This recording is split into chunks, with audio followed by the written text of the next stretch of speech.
Good afternoon, everyone. Let's get started with today's class. And so today's lecture will be the last lecture, and we will be looking at the transceiver architectures, a brief overview. And so with today's lecture, the syllabus is over. And in tomorrow's class, it will be a tutorial session where if you have any doubts in whatever I have taught, or in the paper that I have given to you for your final exams open book test, if you have any doubts, you can ask me. So it is not a mandatory class.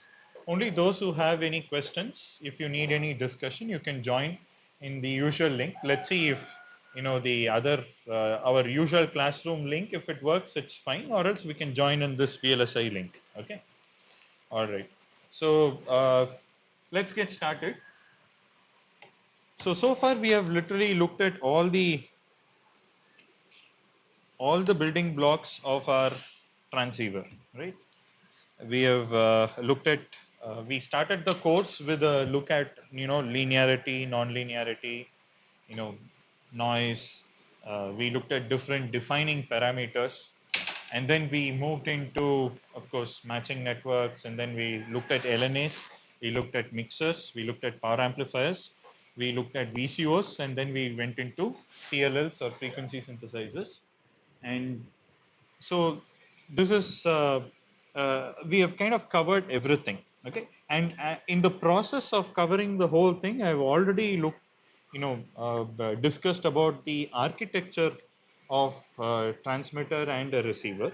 And in today's class, we are going to look at some very specific aspects of transceiver architectures and kind of an overview, much of the stuff which we have already kind of looked at. Okay. Now, by now, I think you would be familiar that there are two major, types of architectures. So, if you look at broadly the transceivers,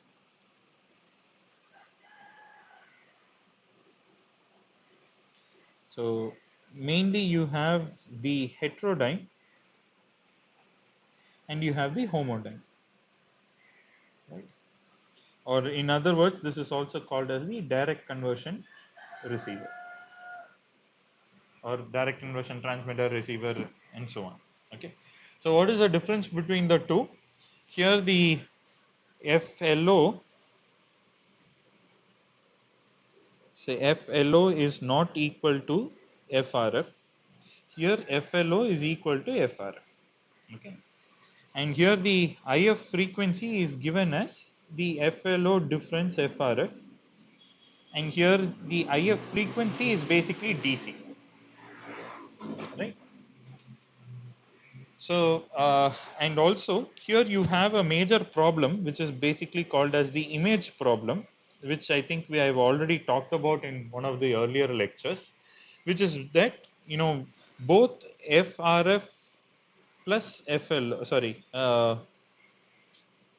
let's say FLO, FRF minus FLO and FLO minus FRF, both of them will come together to FIF. Okay. So as an example, if you say, okay, my FRF is 2.4 gigahertz, and I also have, let's say, my FLO, it's, let's say, 2.3 gigahertz, right? Now my F image is going to be at 2.2 gigahertz, right?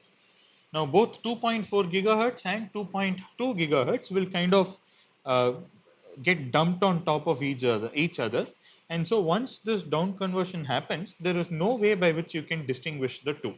Okay. Whereas in direct conversion receiver, there is no image problem. On the other hand, you have problems such as DC offsets and flicker noise. So we will talk about these things. All right. So how does a heterodyne architecture look like? So you have the antenna. First of all, you need to have a band pass filter, because you want to kind of make sure that the other things are all removed. Right? Then you have your LNA, And in many architectures, what happens is you will have an image reject filter. Okay. So, and then you go and do your mixing, right? You have your FLO, then you have a low pass filter, and then you take it. So here you have, what happens is here the frequency is FIF. So if I were to write here, so here basically this acts as a band select filter, as it is called as. So what happens is, let's say you have the for example the 2.4 gigahertz band. So it is defined, let's say from 3 something to 2.4 something, okay, the ISM band. So this entire band, this basically this band pass filter will be something like this. Okay. Now, the image reject filter is supposed to be a very narrow band filter which is going to remove. So, it also depends. So, the requirements on this image reject filter, it depends on the position of your LO. Okay, where is your LO? So, for example, if your LO is somewhere here, then maybe your band select filter itself will get rid of these things, right? So in this case, you may not need an explicit image reject filter. But the problem is, as you put a filter at the input of your, at the first stage of your uh, chain, as we have seen at the beginning of this course, the loss of this bandpass filter will directly appear as in your noise figure expression, right? So if there is a 1.5 dB loss in your bandpass filter, the noise figure will be directly 1.5 plus, your LNA's noise figure in plus LNA's noise figure plus then have the other terms divided by the gain minus the loss of your band pass filter, right? Now this is a one step heterodyne receiver. There are also two-step heterodyne receivers where you have, there is an IF1 and then you have an IF2 and so on. But if you look at modern mobile communication, because of the huge number of filters that are required, because now when you go for, first stage heterodyning and then the second stage heterodyning, what will have to be done is then, so this is a single stage heterodyne thing. So if you want to do a two-stage heterodyne, what should you do? Many times what will happen is the Q factor will be too much, and therefore you will have to have a band pass filter, and then you have your LNA, you have your image reject filter, and then you have your mixer, and then you have to have your band pass filter again, right? And then this is basically mainly to get rid of your second image, and then you'll have one more mixer, right? And then you'll have your low pass filter and so on. Okay, so this is going to be FLO1, this is going to be FLO2. So here you have FIF1, and then you have FIF2 and so on.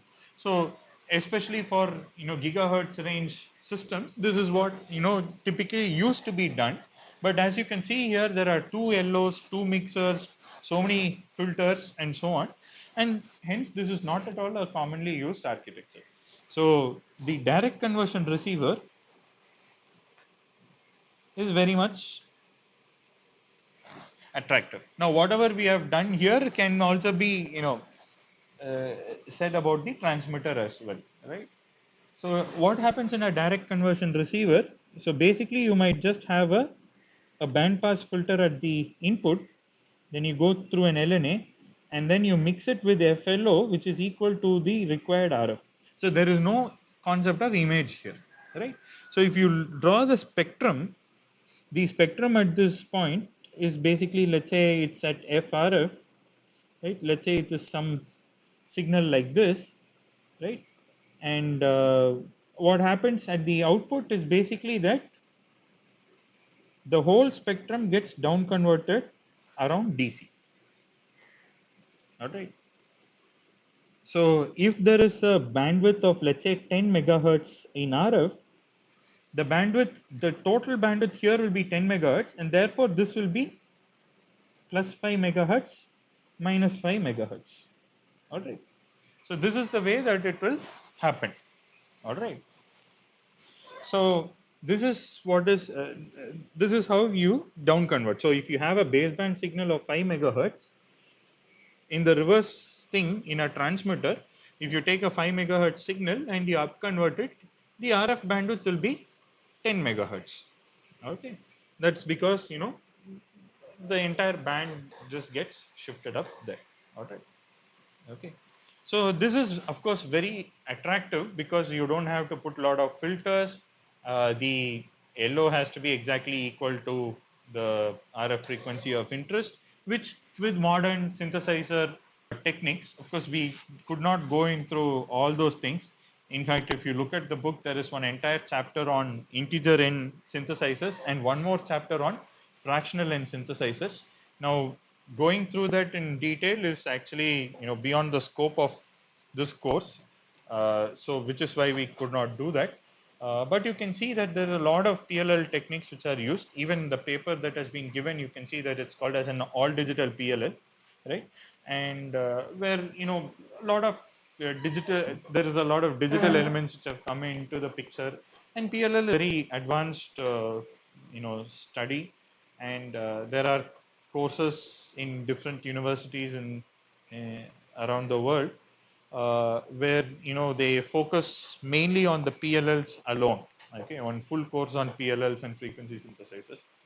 Okay, so that's of course quite an advanced course by itself. All right. Now, having said that, because of the advances in frequency synthesizers, all right, so we are able to precisely bring the LO frequency to wherever we need. Okay, all right.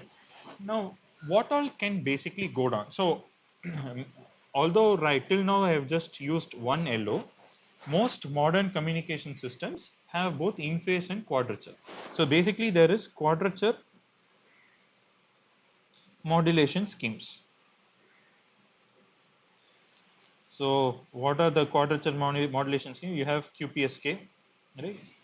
And you have QAM, right? So you can have 16 QAM, 32 QAM, 64 QAM, 128 QAM, 256, 512, even 1024 QAM people have used.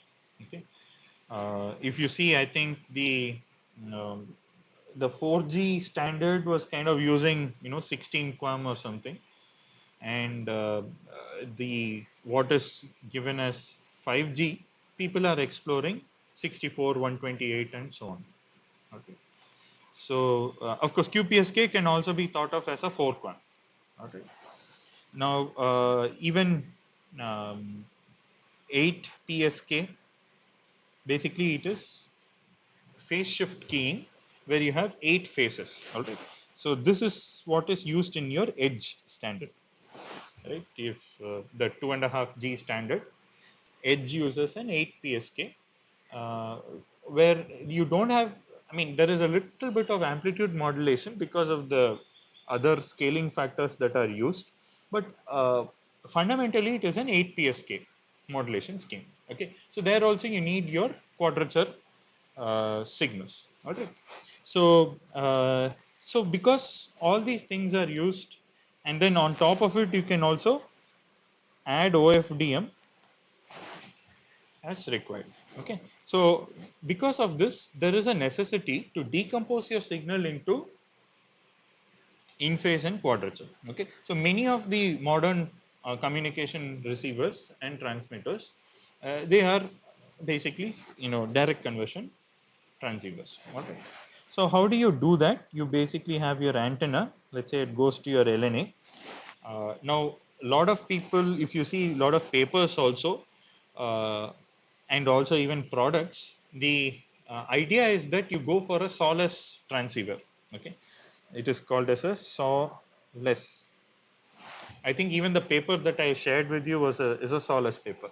Okay, sawless meaning, as I mentioned earlier, the bandpass filter that I have shown you here, it's usually a surface acoustic wave filter. Okay, there is also what is called as a bulk acoustic wave filter, which is called as BAW filters. Okay, so these are kind of mechanical filters which are there, which have extremely good Q, which cannot be, I mean, if you try to do the same thing with the inductors and capacitors, it's like you'll have to use a lot of elements, right?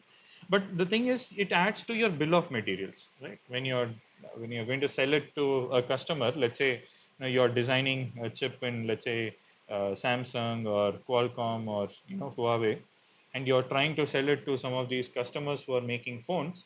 You have to tell them, okay, you have to put a this particular SAW filter or this particular BAW filter, and then that increases the cost of the components. Okay, so which is why so many people now go for SAW architectures, where you get rid of this bandpass filter and you rely on the inherent filtering which is there in your LNA or your receiver stage to take care of these things.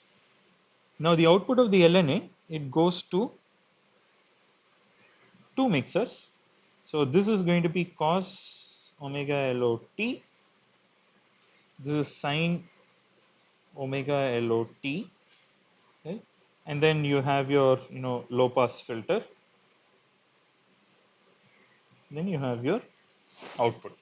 So this is going to be, let's say, XBB, BB meaning baseband I of t, and this is going to be XBBQ of t in phase and quadrature. All right.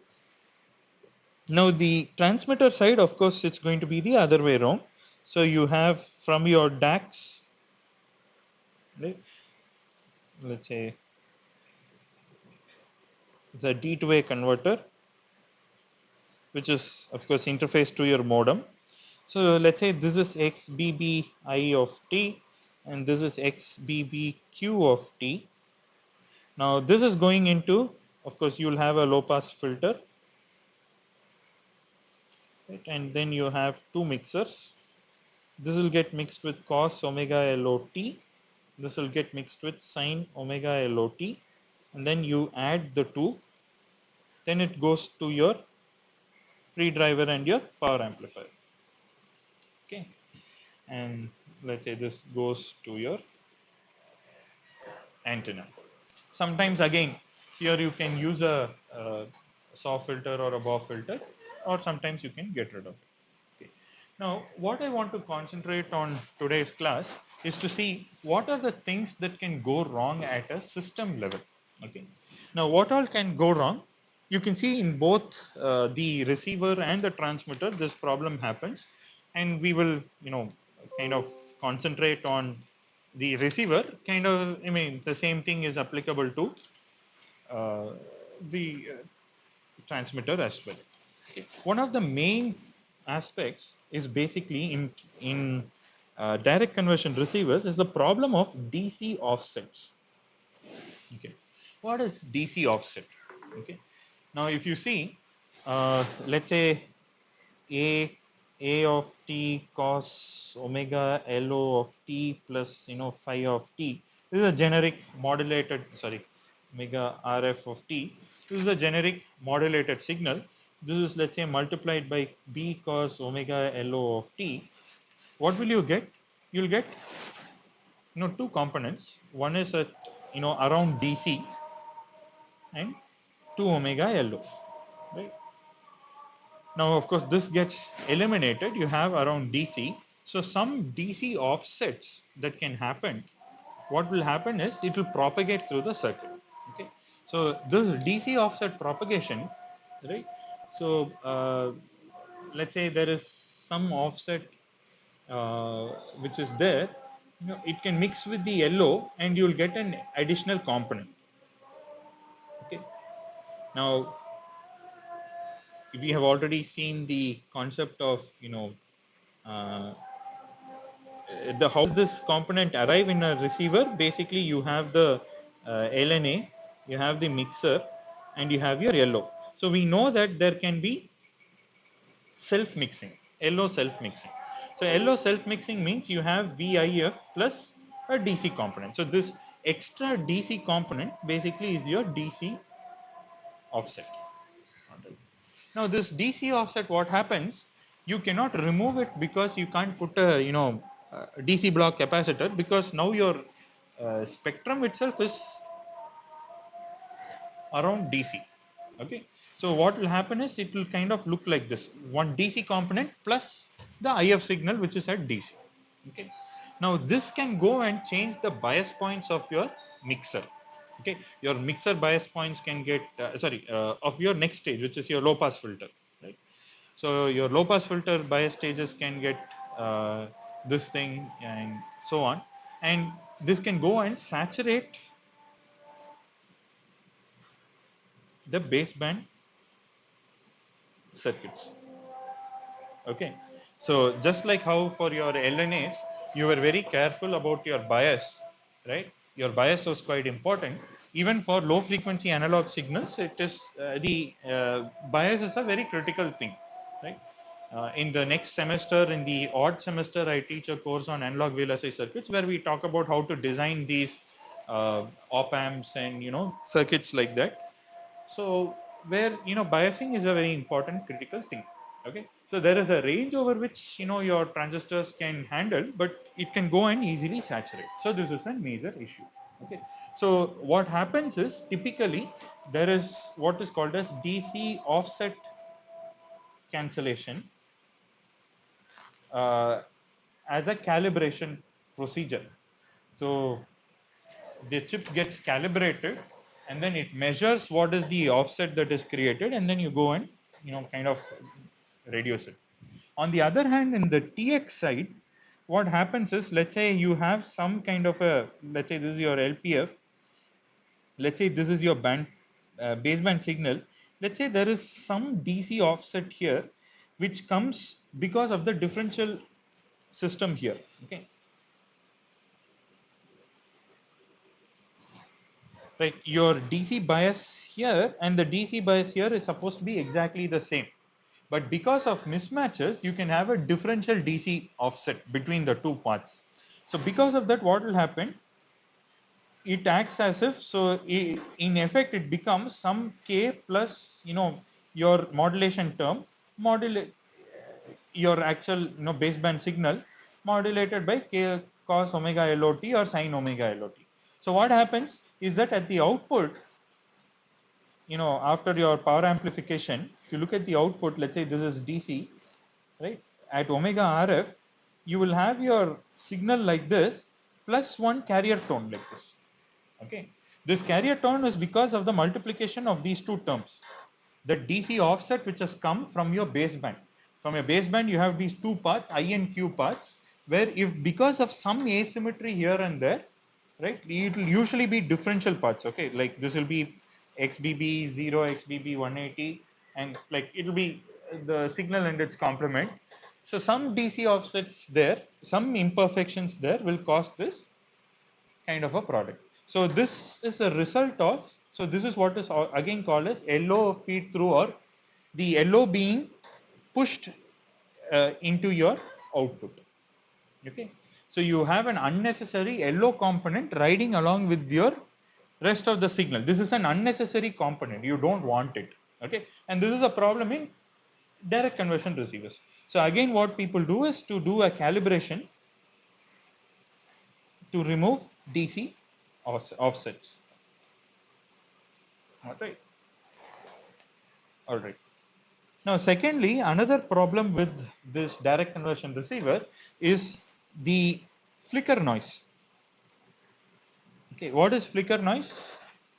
So we know that flicker noise has a 1 over f behavior, right? Now, because the signal is moved to the baseband, right, in the receiver, and in the transmitter, a baseband signal is upconverted, right? In the receiver, the flicker noise is now added to your entire thing. So far in our noise figure analysis, we never looked at flicker noise. We only looked at what? Thermal noise, because we said that the flicker noise corner is gone. But then once you down convert it, after the down conversion, right, after the mixer in your this thing, right? So at this point, you will have the flicker noise. Okay. So the flicker noise will get added to whatever you have. So that also you have to budget for. Okay. Whereas in the transmitter, what will happen? The flicker noise that is here at these nodes will get upconverted. So the flicker noise itself is getting mixed and getting upconverted to higher frequency. Okay. So you have to handle these problems as well. Okay. All right. And another thing is basically that even the so this is one more. So DC offsets we saw, flicker noise. So in receivers, what happens is flicker noise is added to baseband signals. In the transmitter, flicker noise is up converted to RF. Okay, so these are issues that you have to be aware of. And uh, what is the flicker noise expression? It is some constant divided by WL Cox 1 over F. So if you want to reduce your flicker noise component, what we will do is you have to go and increase your area. Okay, you go and increase in cadence when you are designing. You can look at what is called as the noise contributors. So which device is contributing how much noise, you'll be able to figure out. And by increasing the area of the transistors, you can reduce the flicker noise contribution of those particular transistors. Okay, so that's the only way to handle flicker noise in these situations. Okay, now there is also a third effect, which is basically the even order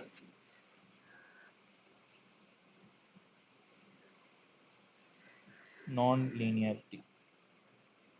Okay, what is even order non-linearity? So let's take this example. Okay. Let's say this is your required signal, and then you have two interferers. Let's say omega 1, omega 2. Let's call it omega 1, omega 2.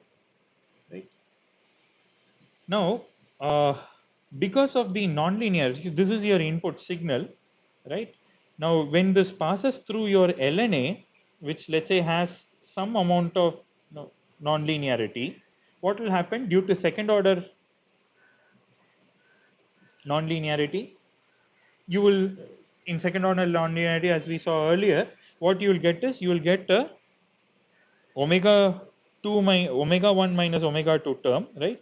You will get uh, omega 1 difference omega 2 term, and then you will again have your, of course you will have 2 times omega 1, 2 times omega 2 being drawn here, right? This is what is at the output of your LN, right? So now what happens is when you go through this into the mixer, so this gets down converted, right? So after down conversion, how does your spectrum look like? So you basically, your spectrum, desired spectrum is like this, but along with this you also have this omega 1 difference omega 2 term, which is due to second order non-linearity. At the beginning of our discussion, I said that the second order nonlinearity in our beginning of our course. See, one is near DC, the other is at 2 times the frequency. So a band pass filter will get rid of it. So that is that is only partially true. I mean, that is true for a heterodyne system, but for a direct conversion system, although the LNA itself will have a certain band pass response, still there will be some residual omega 1 minus omega 2 term which is remaining, which can come and corrupt your signal. So which means that even your even order distortion is quite important in term when it comes to direct conversion receivers. Okay, so but of course, like if you use a fully differential system and other things, we can try to eliminate these things as much as possible. Okay, all right. Now let us see what happens. So far we have looked at what all things can go wrong. Now let us look at one more critical thing. This is what is called as IQ mismatch. Okay, so you have your RF signal, let's call it VRF, right? It is going into, let's say, two mixers, right? Um, let's just say, there is omega LO, this is 90 degrees going up, right? Uh, 90 degree VLO. Okay, so this becomes cos omega LOT. Then you have LPF, and then you have your XI. This is LPF, low pass filter XQ. Now, in this particular process, suppose there is, see, you have two paths. Okay, so this is one path, this is one more path. Now, as I mentioned earlier, on-chip circuits, there can always be mismatch between any two given paths. You cannot get any two elements to be perfectly matching with each other. Okay. So this is a very fundamental concept that you should have in mind if you are working with any VLSI circuit. Okay. No two component will be exactly matched to each other, even if you do the same in layout. Okay. The reason being that there are different reasons. One is what is called as the random dopant fluctuation in all your deposition and diffusion and other processes. There will definitely be some variation between even two adjacent transistors or two adjacent capacitors, resistors, and so on. Okay. So because of that, when you draw two lines, two metal lines, there's slight difference in their resistor, capacitor, and all will be happening. Okay. Now, for example, if you say the delta between the 2 points, let's say the yeah, let's say the delta t is going to be some uh, 25 picosecond between these two paths. All right. Now at 1 gigahertz frequency, now 25 picosecond mismatch at 1 nanosecond is quite small. All right. It is less than 10%. It's around 2.5% error. Now the same thing at let's say 5 gigahertz. What happens? It is 25 picosecond on 200 picoseconds. Right? The time period is 200 picosecond. So now it is a more significant factor. Now let's say you do the same thing at 10 gigahertz. This 10 picosecond, 25 picosecond is a very significant fraction of your time period. So if you calculate in terms of phase difference, okay, at 1 gigahertz the phase difference is quite small, right? But at 10 gigahertz your phase difference is very, very significant. It corresponds to 90-degree phase shift here, right? So which is why the higher you go in frequency, the more serious these mismatches become. Okay, so which is why it is more difficult and more challenging to design circuits higher up in frequency. All right. Okay, so now when we say mismatch, there are two types of mismatch. Okay, we can say there is a mismatch in amplitude, right? For example, you can say that this path, this mixer has got slightly different conversion gain than the other mixer, right? Or this low pass filter has a slightly different gain than this other low pass filter. Okay, that is one way. Another thing is phase mismatch.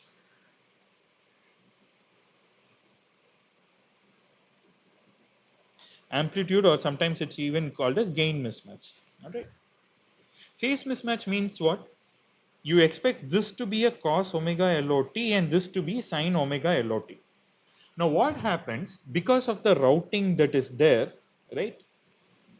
There is some mismatch in this routing. Okay. So maybe let me, this path and this path, let's say they are different. Okay, some mismatch is there. So instead of let's say 90-degree shift, phase shift between these two LO signals, let's say you're having 85-degree phase shift or 95-degree phase shift or 100-degree phase shift. What will happen? Okay, so these are all very practical things that we encounter when you design a chip. Okay, so how can we understand this? How can we model this? The way we understand is like this. So we kind of club all the mismatches together and write, and we kind of club it and say it is going to be something like this. Let's say this is xn of t mixer, and this is going to have a gain mismatch of let's say 1 by epsilon by 2. So this is just a model, right? The source of mismatch, as I mentioned, can come from all different elements, but it can be modeled to be something like this. Okay, so it is modeled as a gain mismatch of an amplitude mismatch of 1 plus epsilon by 2 with a phase mismatch of plus theta by 2. Okay, 90-degree thing. And then you have, let's say on the other path you have minus theta by 2 and a gain mismatch of 1 minus epsilon by 2 being,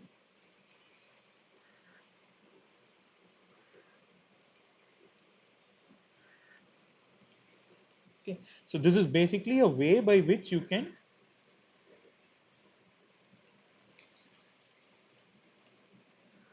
model it. Okay, modeling to say that one side is multiplied by an LO which has got an amplitude mismatch of epsilon by 2, and the other side minus epsilon by 2. The phase mismatch is going to be plus phi by 2 and plus theta by 2 and minus theta by 2. In other words, x LOI of t can be written as what? 1 plus epsilon by 2 multiplied by cos omega ct plus theta by 2. Whereas XLO of q can be written as 1 minus epsilon by 2 sine omega ct minus theta by 2. We'll just put a scaling factor of 2 so that our further uh, you know uh, derivations become a little easier. Okay, now once you multiply this with x in, right, the x bbi of t can be written as what, right? So this is nothing but xlo of I, so it's nothing but x in of t multiplied by xloi of t. When you multiply, what you'll get sum and difference, right? And you will take only the low pass filter term, right? So you have x in of t, let's say you can take it as some modulated signal, and you can take it, let's say it is a cos omega t plus j sin omega rf t, right? Now what happens is,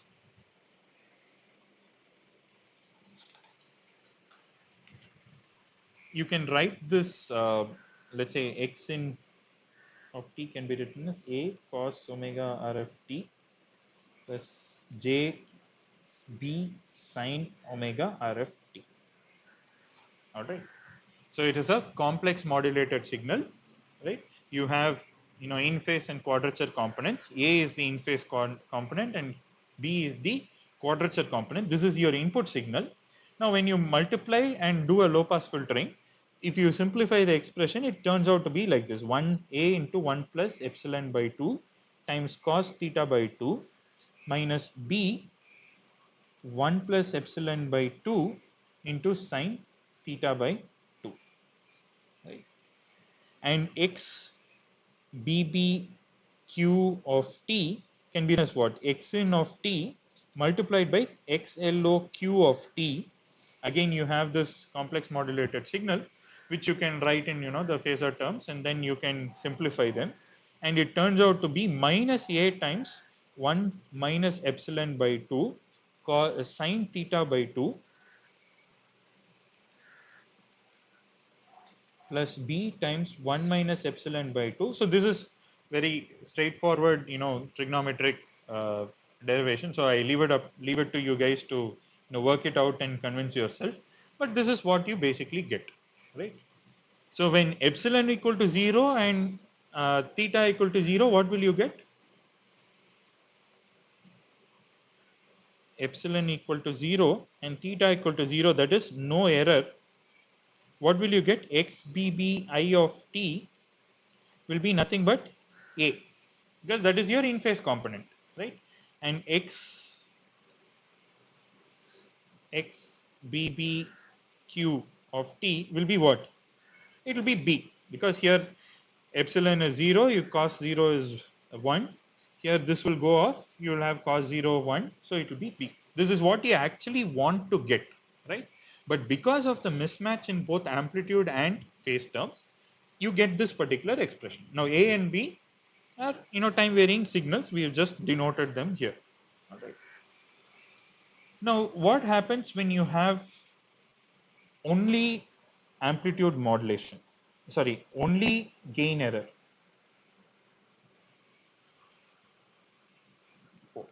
Only gain mismatch. Only gain mismatch meaning epsilon is not equal to 0, theta equal to 0. Now how will this expression get modified? It will become a cos theta by 2 and minus, sorry, it will basically get a into 1 plus epsilon by 2 minus b into 1 plus epsilon by 2. So this is what you will get. X bbi of t can be written as a into 1 plus epsilon by 2, and x bbq of t can be written as B into 1 minus epsilon by 2. Right. Now, for example, let us take a QPSK signal. Let's say this is your I axis, this is your Q axis. Now, let's say this is your, the into marks are the ideal points, ideal constellation points. This is where you want it to be. Now, because of this mismatch, what will happen? Your in phase component is multiplied by 1 plus epsilon by 2. Let's say epsilon is greater than 0. Now, what will happen? The I components will get lengthened, right? So, it will go here, and the Q components get, this will go here, and the Q components are contracted. So, this will go down like this. Right? So, what will happen is your constellation will look like this.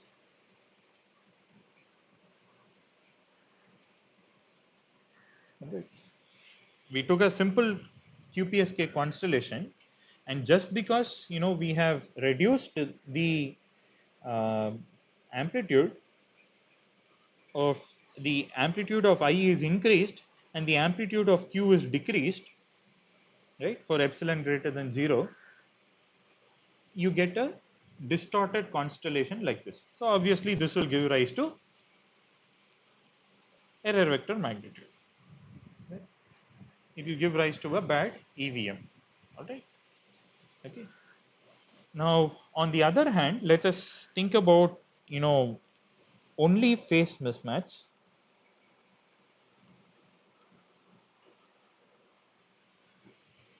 Okay. So when you have only phase mismatch, what will happen? So x bb, so which means that epsilon is 0 and theta is not equal to 0. So x bb I of t can be written as a cos theta by 2. You go to this particular expression, you set epsilon to be 0, you get a cos theta by 2 minus b sin theta by 2. Okay, that's what you get here. And the same way x bb q of t can be written as what? A cos theta by 2, sorry, a sin minus a sin theta by 2 plus b cos theta by 2. All right. So if you have a constellation signal, let's say this is I and this is Q. Okay. Now what will happen? Instead of this point, now you have rotation of the points. So if let's say these are the ideal points, depending on how the theta is going to work, now it is basically some cos theta plus sin theta kind of a form. So it can kind of become something like this.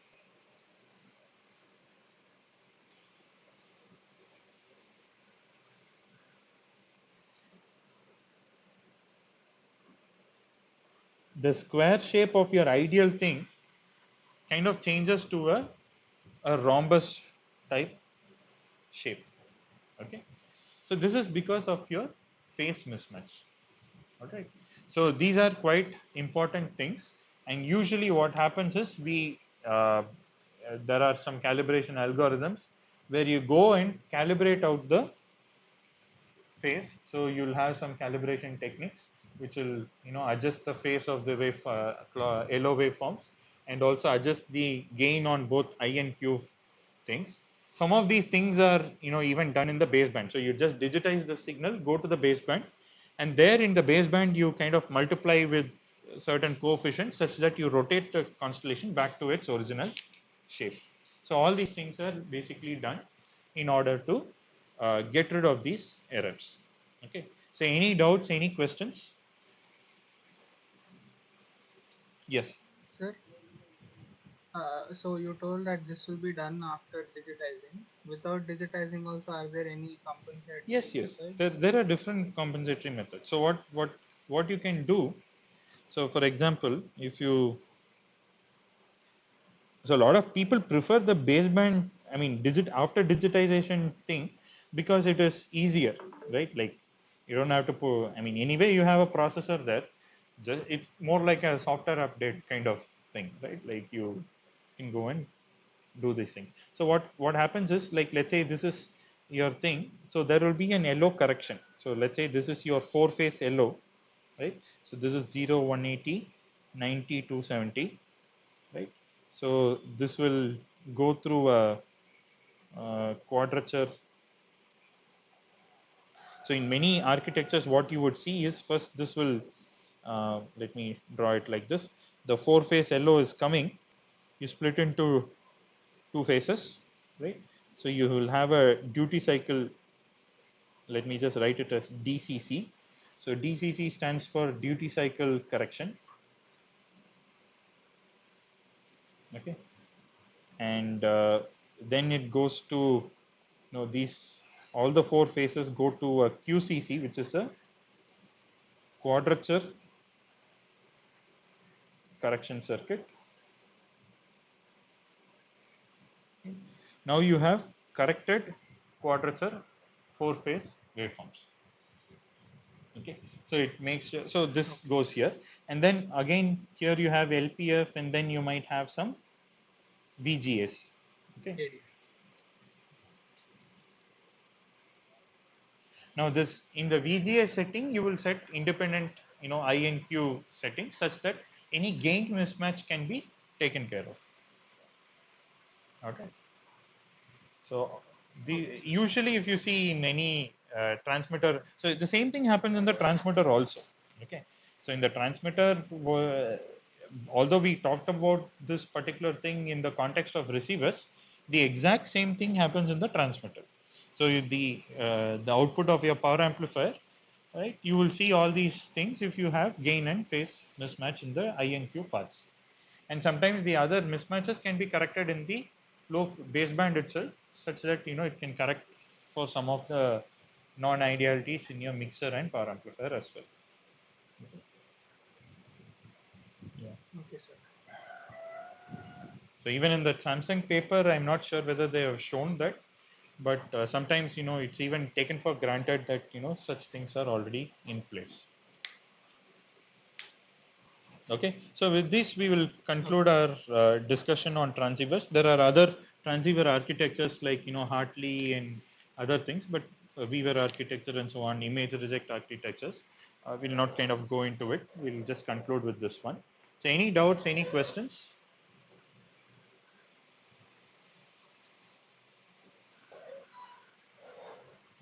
All right. Okay. So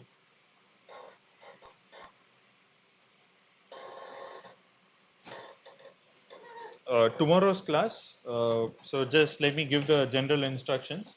So if everything goes according to the earlier plan, I think 24th is your RFIC exam, and it will be an open book exam.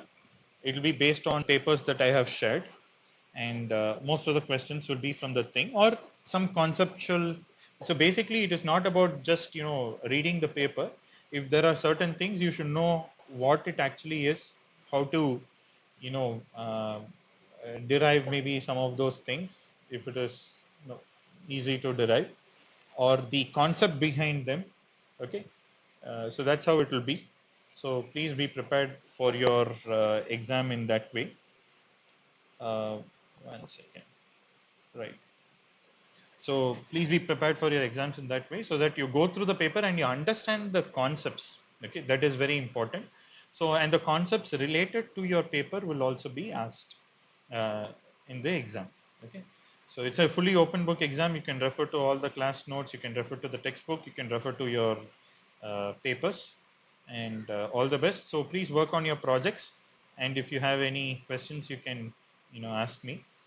And the other thing is, yeah, if there are any changes in the end semester exam, then accordingly it will be changed. But otherwise, this is the thing. And so today is the last class, and tomorrow's class I will be available in the RFIC link, if not in this VLSI classroom link.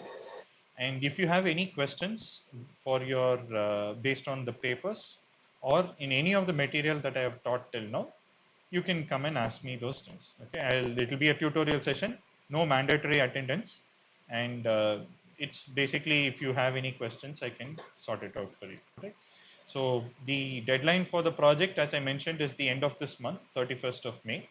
So you have another 20 days to work on it. So please take it seriously. Do well. The evaluation will be fairly strict, and you should be able to, when it comes to the project, the important thing is that you should be able to understand what you have done. It's not about, I swept half a dozen parameters and then I got, my circuit to work and then it works. So the question is, why is it working? How did you design it? Okay, how did you go about designing? So that is what is important.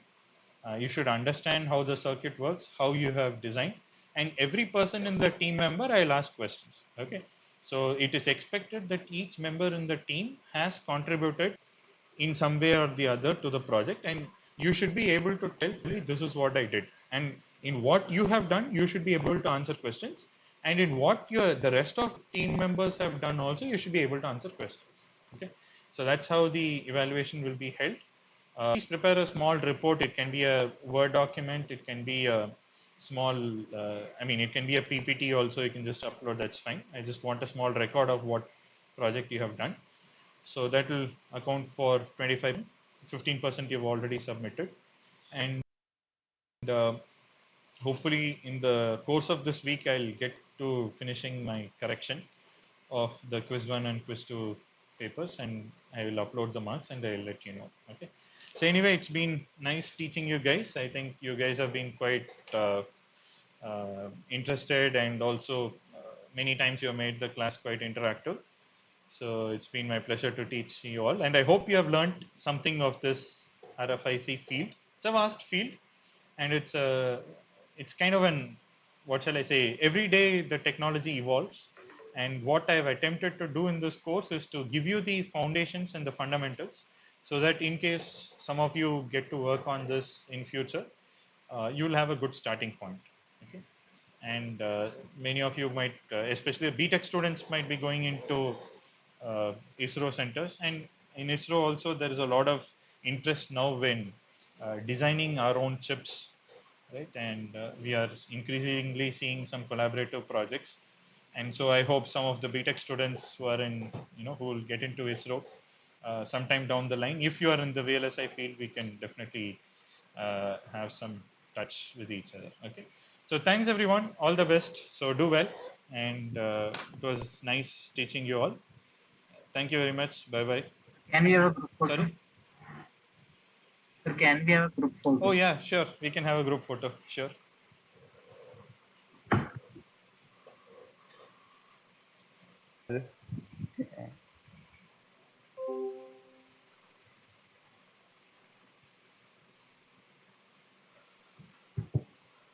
Okay, so I can see, you know, 10 of us have turned on the cameras.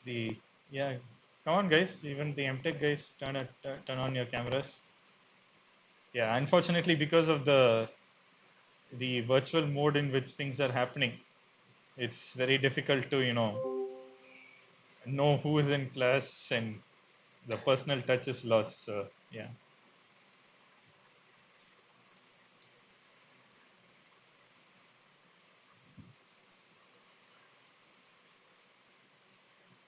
Okay, so who's taking the snapping? Oh yeah, there are 4 more students to turn on the camera.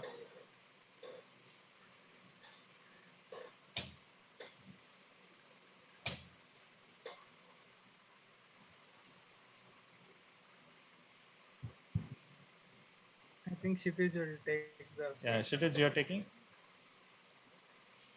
Okay. Yes, Good. sir. Everyone smile. Right. Okay, just yeah. Thank you so much. Okay, thanks everyone, guys. Okay, all the best. God bless you all. Thank you, sir. And yes, one group wanted to discuss, no, so we'll continue.